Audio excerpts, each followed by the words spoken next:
చూస్ country delight, live better. ఇప్పుడే country delight app ని download చేసుకోండి. ఇంతకీ కవిత రాసిన ఆ లేఖని లీక్ చేసింది ఎవరు? కేసీఆర్ దగ్గరున్న ఆ దయ్యాలు ఎవరు? కేసీఆర్ గారు దేవుడు, కేసీఆర్ గారు దేవుడు. కానీ కేసీఆర్ గారి చుట్టుకొని దయ్యాలు ఉన్నాయి. వాళ్ళ వల్ల చాలా నష్టం జరుగుతున్నది. పార్టీలో ఉండేటటువంటి నేను కేసీఆర్ గారి కూతుర్ని, అంతరంగికంగా నేను రాసినటువంటి లేఖనే బయటికి వచ్చిందంటే మరి ఇతర సామాన్యుల సంగతి, ఇతరుల పరిస్థితి ఏంటి పార్టీలో అనేది ఇవాళ చర్చ జరగాల్సినటువంటి అవసరం ఉన్నది. ఇప్పుడు మొత్తం బీఆర్ఎస్ శ్రేణుల్లో కావచ్చు, కాంగ్రెస్లో కావచ్చు, బీజేపీలో కావచ్చు ఇదే చర్చ జరుగుతుంది. కాకపోతే ఒక విషయం ఇక్కడ స్పష్టంగా అర్థం చేసుకోవాల్సింది ఏంటి అంటే, కవితకి పార్టీలో సరిపోవడం లేదు. కవిత పార్టీలో వేరుగా సపరేట్గా ఉన్నారు. ఇది 100% కన్ఫర్మ్ అయింది.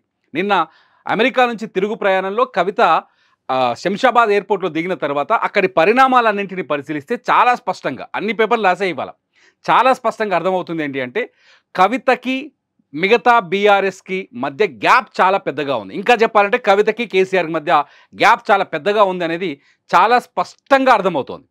ఇవాళ కేటీఆర్ కూడా మాట్లాడుతూ ఒక డైలాగ్ వేశారు. ఏం చెప్పారంటే, విషయాలు ఏమైనా ఉంటే, అంతర్గతంగా ఏమైనా విభేదాలుంటే అంతర్గతంగానే చర్చించుకుంటే బాగుండేది, అంతర్గతంగానే మాట్లాడుకుంటే బాగుండేది అనే యాంగిల్లో మాట్లాడుకుంటూ వచ్చారు. అంతర్గతంగా మేము సరి చేసుకుంటామని అనలే ఆయన, అంతర్గతంగా చెప్పుంటే బాగుండేది అనే ధోరణితో వచ్చారు. అంటే చెప్పడానికి కూడా కవితకు అక్కడ ఆస్కారం దొరకలేదేమో అని ఒక ఫీలింగ్ అయితే ఇక్కడ స్పష్టంగా జనంలోకి వస్తుంది. శంషాబాద్ ఎయిర్పోర్ట్ దగ్గరికి వస్తే అక్కడ కవితని రిసీవ్ చేసుకోవడానికి వచ్చిన వాళ్ళు ఎప్పుడైతే లెటర్ బయటకు వచ్చింది, సోషల్ మీడియాలో డిస్కషన్ స్టార్ట్ అయింది, ఎలక్ట్రానిక్ మీడియాలో వార్తలు స్టార్ట్ అయినాయి, ఎప్పుడైతే ఈ హంగామా అంతా జరిగిందో ఒక్కసారిగా తెలంగాణ జాగృతిలో యాక్టివ్గా పనిచేసే నాయకులంతా ఎయిర్పోర్ట్లో తేలారు.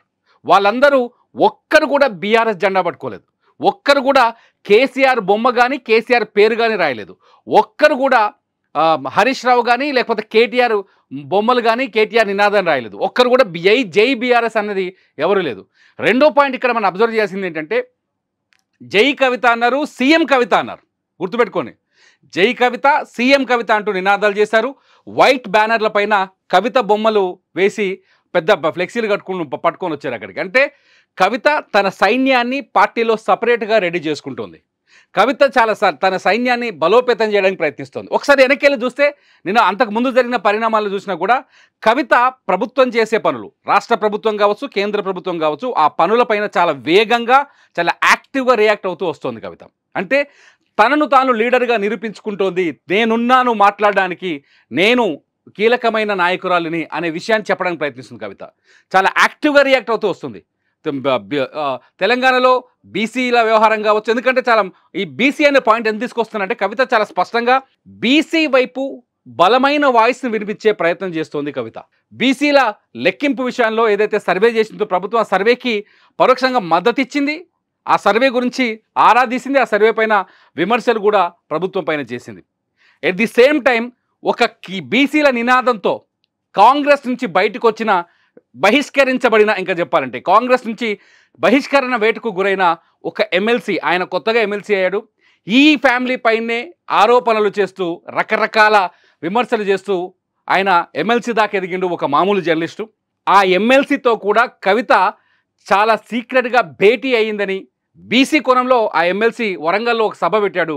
ఆ సభ తర్వాత కవిత కూడా వాళ్ళతో కనెక్ట్ అయింది, ఆ ఎమ్మెల్సీతో మాట్లాడిందని ఒక చర్చ జరుగుతుంది. ఎంత చూస్తుంటే కవిత తన మట్టి, తన జనాన్ని, తన మనుషుల్ని సపరేట్గా పోగు చేసుకుంటున్నారనేది అర్థమవుతుంది. ఎట్ ది సేమ్ టైం పార్టీకి సంబంధం లేకుండానే కవిత జిల్లాలో టూర్లు చేశారు. నిన్న చాలా స్పష్టంగా కవిత నా ఎయిర్పోర్ట్లో మాట్లాడిన మాటలు ఈ పాయింట్ కూడా మనం అబ్జర్వ్ చేయొచ్చు. చాలా స్పష్టంగా చెప్పారు ఆమె, నేను ఇప్పటివరకు తెలంగాణలో సగం ప్రాంతాన్ని పర్యటించాను, సగం ప్రాంతాల్లో పార్టీ క్యాడర్లో ఉన్న అభిప్రాయాలనే తీసుకొచ్చి నేను కేసీఆర్ గారికి మా పార్టీ అధినేతకి లేఖ రాశాను. ఈ లేఖలు సహజమైనవే, ప్రతిసారి మేము పార్టీలో ఒపీనియన్స్ని లేఖల ద్వారా నేను పంపిస్తుంటాను, కాకపోతే లేఖను లీక్ చేసిన దయ్యం ఎవరు అని అన్నారు. ఈ విధంగా కేసీఆర్ గారికి ఇదివరకు కూడా నా ఒపీనియన్స్ ఎప్పుడున్నా కూడా లేఖ ద్వారా చెప్పడం జరిగింది. అయితే ఈసారి నేను మొన్ననే చెప్పున్నాను, కుట్రలు కుతంత్రాలు జరుగుతూ ఉన్నాయని. నేను చెప్పిన కొద్ది రోజుల్లోనే మరి నేను అంతర్గతంగా కేసీఆర్ గారికి రాసినటువంటి ఉత్తరం బహిర్గతం కావడం అన్నది, ఇది మరి ఏం జరుగుతుందో అన్నది పార్టీలో ఉన్నటువంటి మనందరం, తెలంగాణ ప్రజలందరూ కూడా ఆలోచించుకోవాల్సినటువంటి విషయం. నేను వేరే ఏం విషయాలు చెప్పలేదు. నేను కేవలం పార్టీలో ఉండేటటువంటి అన్ని స్థాయిలో ఉన్నటువంటి నాయకులందరూ అనుకుంటున్నటువంటి విషయాలు. దాదాపు సగం తెలంగాణ నేను ఈ సందర్భంగా ఈ మధ్యలో టూర్ చేసినటువంటి సందర్భంలో తెలంగాణ ప్రజలు అనుకుంటున్నటువంటి విషయాలను మాత్రమే నేను పెద్ద ఎత్తున చెప్పడం జరిగింది తప్పితే నా పర్సనల్ ఎజెండా ఏమీ లేదు. సో కవిత ఏం చేసింది? తెలంగాణలో పార్టీస్కి సంబంధం లేకుండానే తెలంగాణ పర్యటనలో 50% పూర్తి చేసింది. మిగతా ప్రాంతాల్లో కూడా పనిచేయడానికి రెడీగా ఉంది. కవిత సన్నిహితులు కావచ్చు, కవిత దగ్గర ఉన్న వాళ్ళతో మాట్లాడుతూ కూడా ఈ విషయాన్ని చాలా స్పష్టంగా చెప్తున్నారు.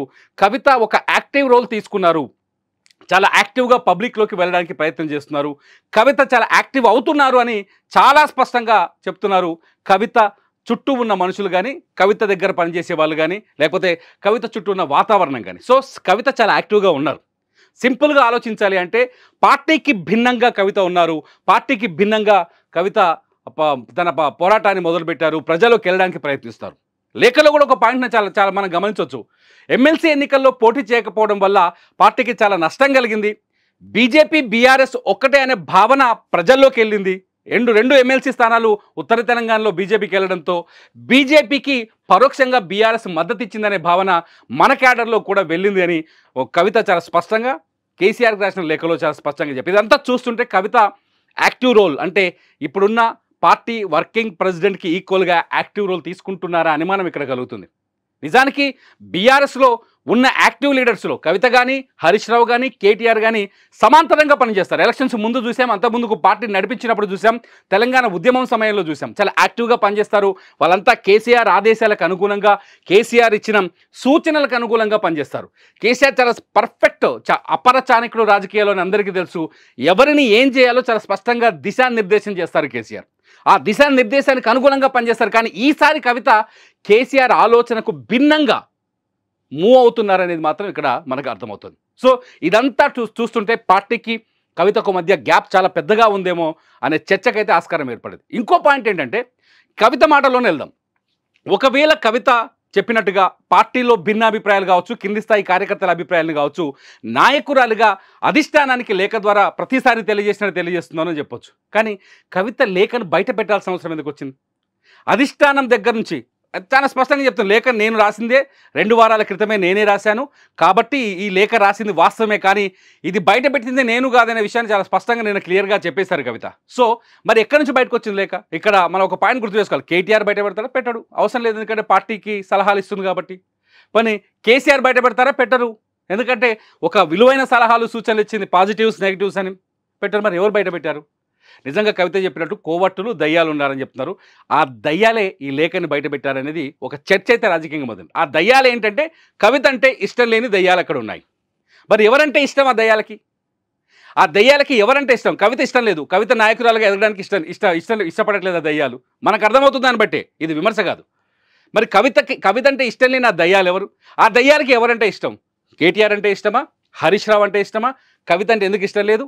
ఇట్లాంటి క్వశ్చన్స్ ఇప్పుడు అన్నీ తెరపైకి వస్తున్నారు. మీరేమనుకుంటున్నారు ఆ దయ్యాలు ఎవరని? కేసీఆర్ చుట్టూ ఉన్న దయ్యాలు ఎవరు? ఆ దయ్యాలకి కేటీఆర్ అంటే ఇష్టమా? హరీష్ రావు అంటే ఇష్టమా? మరి ఎవరంటే ఇష్టం? కేసీఆర్కి ఎందుకు ఈ సమాచారాన్ని చేరనివ్వడం లేదు? ఈ విషయాలపైన బీఆర్ఎస్ కార్యకర్తలు కావచ్చు, మీరు కావచ్చు, మీ ఒపీనియన్ ఏంటి? ఎందుకంటే బీఆర్ఎస్ అనేది చిన్న పార్టీ కాదు, 2 సార్లు తెలంగాణని పరిపాలించిన పార్టీ, తెలంగాణ ఉద్యమంలో కీలకంగా పనిచేసిన పార్టీ. ఆ పార్టీ పైన ప్రతి తెలంగాణ వ్యక్తి తెలుసుకోవాలనే ఆలోచన ఉంటుంది. మీ అభిప్రాయాన్ని ఖచ్చితంగా వీడియో కింద రాయండి. మీ అభిప్రాయాలు చాలా బాగుంటే ఖచ్చితంగా మీ కామెంట్స్ పైన నేను మరో వీడియో చేస్తాను. చూస్తూనే ఉండండి సుమన్ టీవీ.